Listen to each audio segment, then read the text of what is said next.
Hello, and welcome everyone to a new video on your channel, Mr. Tech Tips.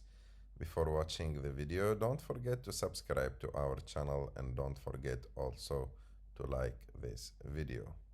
In today's video, I will show you how to create a new folder and upload file on it in Google Drive.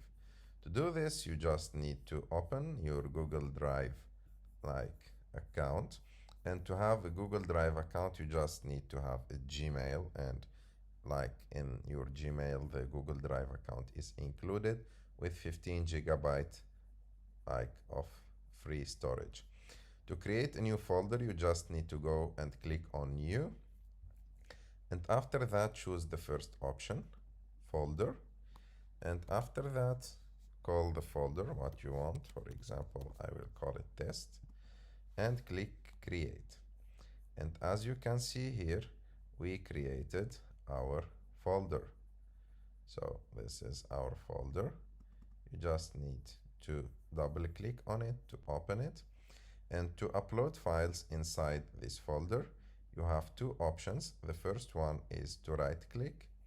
And as you can see, you have here the option to file upload. Or you need to go and click on a new.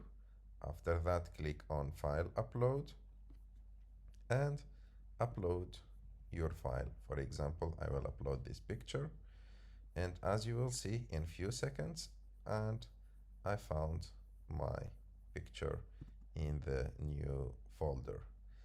I hope that you like this video. If you like this video, don't forget to subscribe to our channel, to like this video, and see you in the next one.